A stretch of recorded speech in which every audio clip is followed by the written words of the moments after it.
So I met this 9-year-old, and what really enticed me was the curiosity of the 9-year-old, how inquisitive this child was. It was about learning things that the person did not know. Hi, I'm Roopa Kumar, Group CEO and co founder at Purple Quarter, and I'm not here to talk about human psychology or behavior. Glad.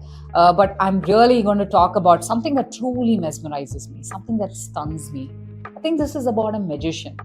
Yes, I think you must be wondering, why am I going to speak about a magician? Well, when I was growing up and I was a child, my father and my mom took me to a show, a magician show. And what really completely bowled me over was how the person was able to pull up these tricks and wowed the audience. Let's come back to ground reality. I think when I look at a magician, the one that truly comparable person that is very close to my heart is a Chief Technology Officer, CTO for short. I truly look at them as magician. When I look at it from a perspective of technology, I think the Chief Technology Officer comes in, looks at a complex business statement and ideates that, uses innovation, figures out what are the new product lines that we can build, what are the systems that we can put in order, processes that will help them scale the business, which has actually, it's almost like pulling out a rabbit out of the hat. And to ensure that these tricks really work, it has to be so seamless. And that's what has captivated the audience. When you look at you and I as consumers, that the technology that's touched our lives so seamlessly, we have not ever wondered that how has this entire journey gone about by a CTO. So, of course, like we've all been aware of the CEOs, CTO is more like the backbone of the company. And hence, I relate to these guys almost like a magician pulling out these bag of tricks. I'm not saying that a CTO is only a magician who captivates the audience with their performance, but it's also someone who looks at product from an extremely different perspective, right? They're giving more shape to the innovation. They're putting that to use, because I often joke around with my team saying there are a lot of idea monies, but the most important thing is to implement an idea and put that into perspective. And that's why these guys mesmerize me.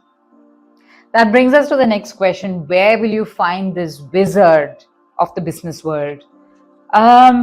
Definitely not going to find him soaking by the beach or on a flight to Las Vegas. This person is going to be deeply immersed on creating something new. Probably looking at a code review or looking at the architecture or scale of a company. So that, let's think of the next piece. What do you think of when you watch a magic show? Definitely excitement.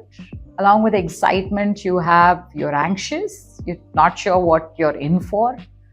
It's extremely relatable to a founder's feeling when they are hiring their Chief Technology Officer, because it's the land of unknown.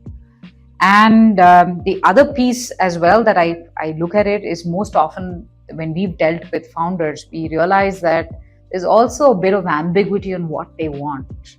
Who are they seeking? What are they trying to solve for? So there's a lot of fear of unknown, or it could be completely a poor magic show that they witnessed in the past. So it's a baggage that one comes with. So it's very important or super critical for companies to onboard advisory firm who can help them during this journey of identifying the right technology leader who comes in and solves for the problems they have in their head. Anticipation, or in retrospect, founders would remain anxious. I'm not talking about if the founder is technologically savvy or not. Immaterial of that, this becomes their prime emotional feeling when they're about to hire this technology talent. What kind of CTO do you need? The $1 million question. Well, majority of the companies, if you look at today's date and time, have all become digital companies, have moved from offline to online. They're all driven by technology. So it becomes imperative for them to keep this on their apex in terms of hiring a person. But this is a call out to all founders, all stealth mode, people who are contemplating on moving to digital side on, do you really need a CTO? So there are 3 questions that you need to ask yourself before you engage with any firm. The first one is, why hire a CTO? That's the biggest question you need to ask yourself. Good positioning to do is sit down with your leadership team that you have in-house and talk about this in detail. If you don't need a CTO, then there'll be a bunch of other things that you need to focus on, but why would you need a CTO? The second question is when to hire a CTO. So just because your peers are doing it, your competition is doing it, should not be your propeller to get a CTO. It's important that you're clear of your why, and then you get to when to hire this person in your company. As much as a CTO comes and builds for you, you need to be ready for someone to come and build this for you as well. So it's an I would call this an equal relationship of sorts. The third piece is what to look for in a CTO, right? The moment you've got why hire, when to hire, the third important question is what to look for in a CTO. Well, I guess these are some of the questions that we've often been asked as Purple Quarter, which is a bespoke CTO search firm. This question comes to us most often. So we tell all our founders, or most of the people that we work with, or people who come to us for just value-added advice, that don't look for a great guy. Don't look for a guy who is the best one in the industry, has the best ed creds, best work credentials. But you have to look for the one who fits your company. This is your right talent that you need to go after. So in order to do this, we've gone about creating a metrics. We've moved this from a judgment statement to a scientific approach. When I speak of a scientific approach, we've gone ahead and put in about 83 plus parameters, which is IP to Purple Quarter. It's called the behavioral metrics model. Now, the behavioral metrics model does not just talk about personality traits of a person. It comprises of about 65% of the technology agility. That's what we score basically on. That is, will the person be able to do the role that they're going to come in for?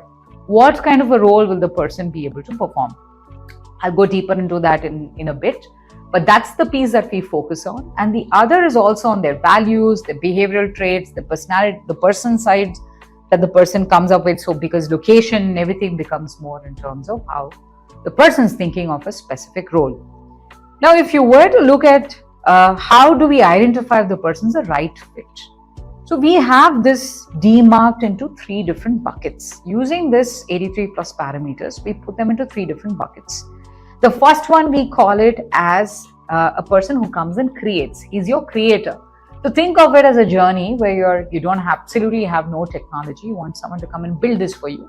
You don't just want someone to come and code, roll up their sleeves, get into the thick of things, but you also want the person to be a storyteller, because that's when you're building your team. That's when you're making it go from 1 to 10x. That's your growth period that you're targeting. So you need someone to resonate with that concept, and hence the term creator that we've gone about building. Person with a high level of risk appetite as well, who's able to be dynamic, who can change things quickly and be open to change as well. It's a very reciprocal thing. The second piece that we look for, the second category that we've formulated, is a nurturer. So look at it as a concept when your company is already you're doing well, reasonably well. You've gone to a 10x growth stage, but now that you get attacked by what we call a scale.